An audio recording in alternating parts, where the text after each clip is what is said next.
ரஹ்மான் ரஹீம். விதவை தலாக் விடப்பட்டவர் மறுமணம் செய்வது. இஸ்லாத்தில் திருமணத்திற்கு மிக முக்கியத்துவம் தரப்பட்டுள்ளது. திருமணம் என்பது பத்தினித்தனத்தையும் கற்பையும் காக்கும் ஒரு காரணியாகும். கணவர் இறந்துவிட்ட பிறகு விதவை பெண்கள் மறுமணம் செய்து கொள்ளும்படி போதிக்கிறது. அதை தவறாகவோ குறையாகவோ எண்ணக்கூடாது. ரொம்ப ஒரு முக்கியமான விஷயம்.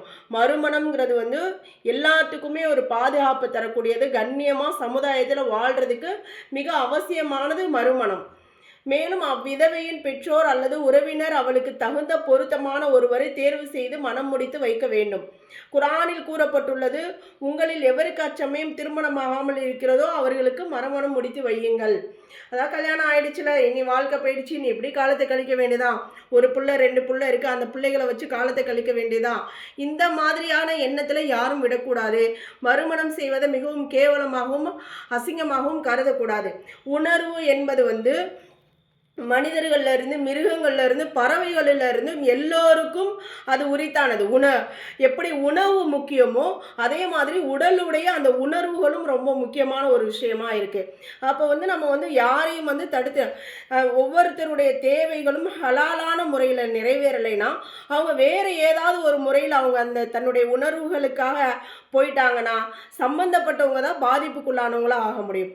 அப்போ யாருடைய கட்டுப்பாட்டில் அவங்க இருக்கிறாங்களோ, பெற்றோர்கள் இல்லைன்னா பிள்ளைகள் பெரிய பிள்ளைங்களாக வளர்ந்துட்டா அவங்களே தாய் தகப்பனுக்கு என்ன செய்யணும், தனிமையாக இருக்கிறாங்களே அவங்களுக்கு ஒரு துணை தேவை அப்படின்றத கருத்தில் கொண்டு முடிச்சு வைக்கணும் இன்ஷா அல்லாஹ்.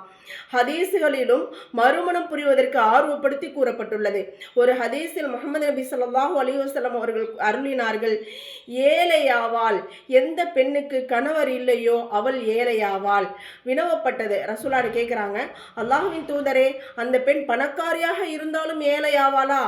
ஆமால், அப்பொழுதும் அவள் ஏழையாவாள் என்று மறுமொழி பகன்றார்கள். மற்றொரு ஹதீஸ் நபி ஸல்லல்லாஹு அலைஹி வஸல்லம் அவர்கள் அருளினார்கள், அலியே, 3 காரியங்களை பிற்படுத்தக்கூடாது. ஒன்று தொழுகை. அதன் நேரம் விட்டுருச்சுன்னா உடனே தொழுக ஆரம்பிச்சிடணும். ஜனாசா தொழுகை, மைய தயாராயிடுச்சுன்னா அதை தாமதப்படுத்தக்கூடாது. விதவையின் திருமணம், அவளுக்கு தகுந்த ஜோடி கிடைத்து விட்டால். இப்போ இந்த தொழுகையோடையும் ஜனாசாவோடையும் கம்பேர் பண்ணி சொல்கிறாங்கன்னா அப்போ எந்த அளவுக்கு அதனுடைய முக்கியத்துவம் இருக்குன்றதை நம்ம விளங்கிக்கணும். இந்த ஹதீஸிலிருந்து தெரிய வருவது என்னவென்றால், எவ்வாறு தொழுகை நேரம் வந்தவுடன் தொழுகையை ஜனாசா தயாரான பிறகு அதன் தொழுகையை தாமதப்படுத்துவது விரும்பத்தகாதோ, அவ்வாறே விதவை பெண்ணுக்கு தகுந்த ஜோடி கிடைத்த பிறகும் அவளின் திருமணத்தை தாமதப்படுத்துவது விரும்பத்தக்கதல்ல. விதவை பெண்கள் மறுமணம் செய்வது குறையோ அல்லது தவறோ அல்ல. அதிகமானவர்கள் இதை தவறாக எண்ணுகின்றனர். மறுமணம் புரியும் விதவை பெண்களை இழிவாக பார்க்கின்றனர், மேலும் பழித்து பேசுகின்றனர். ஆனால் மறுமணம் செய்வதோ ஷரியத்தின் கடமையாகும். அதை தவறாக நினைப்பதும் இழிவாக கருவதும் பெரிய பாவமாகும். அவங்க திருமணம் முடிக்கிறவங்க பாவப்பட்டவங்க கிடையாது, அவங்க பழிப்புக்குரியவங்க கிடையாது. யார் அவங்கள பழித்து பேசுகிறாங்களோ அவங்க தான் பழிப்பிற்குரியவங்க. அதோட இஸ்லாம் என்ன சொல்லப்படுது, இது பெரிய பாவம்னு சொல்லுது. அப்போ நம்ம முறையாக அவங்க ஒருவேளை தவறு செஞ்சாங்கன்னா யாரெல்லாம் பழிச்சு பேசுகிறாங்களோ அவங்க தான் அதுக்கு காரணமாக முடியும். இவ்வாறு நினைப்பவர்கள் காஃபிராகி விடுவதற்கும் வாய்ப்புள்ளது. எதுக்கு? அவங்க செய்கிறத தவறுன்னு சொல்றதுக்கு. விதவை பெண்களின் மறுமணத்தை குறையாக கருதுவது உண்மையில் காஃபிர்களின் கெட்ட சம்பிரதாயமாகும்.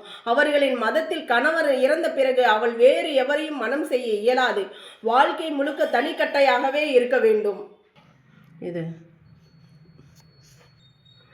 அதற்கு முற்றிலும் மாற்றமாக இஸ்லாம் மறுமணம் செய்வதற்கு அனுமதி அளித்ததுடன் ஆர்வப்படுத்தியும் கூறியுள்ளது. சில சமயங்களில் கட்டாயமாகவும் ஆக்கியுள்ளது.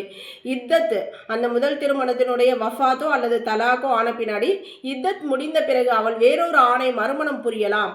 அந்த 2ஆம் கணவரும் இறந்துவிட்டால் 3ஆம் திருமணமும், அவரும் இறந்துவிட்டால் 4ஆம் திருமணமும் செய்து கொள்ளலாம். இந்த விஷயத்தை நல்ல கவனத்தில் வச்சுட்டு அசிங்கமாக பேசக்கூடியவர்கள் என்ன செய்யணும், நிறுத்திக்கணும், அவங்க திருந்திக்கணும். ஒவ்வொருத்தரும் தான் அந்த சூழ்நிலையில இருந்தாதான் அந்த விதவைகளுடைய வாழ்க்கை என்னன்றது புரியும்.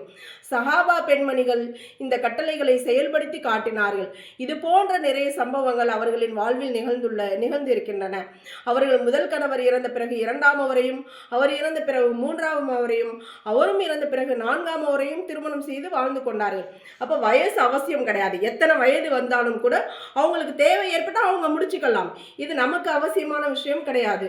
அன்னலாரின் மிகுதமான துணைவி துறவியர்கள் விதவைகளாகவும் தலாக் விடப்பட்டவர்களாகவும் இருந்தனர். அப்படி மறுமணம் செய்வது கண்ணியமற்ற செயலாக இருப்பின் அதை அன்னலார் ஒருபோதும் செய்திருக்க மாட்டார்கள். மேலும் அதை சுன்னத்தாகவும் ஆக்கியிருக்க மாட்டார்கள். குர்ஆன் ஹதீஸின் வெளிச்சத்தில் மறுமணம் சுன்னத்தாகும். யார் இதை தவறாக நினைக்கிறாரோ அவர் அல்லாஹ்வையும் அவர் தூதர் ஸல்லல்லாஹு அலைஹி வஸல்லம் அவர்களையும் சஹாபா பெண்மணிகளையும் தவறாக நினைத்தவர் போலாவார். அவருடைய ஈமான் ஆபத்தில் இருக்கிறது. அல்லாஹ் பாதுகாப்பானாக.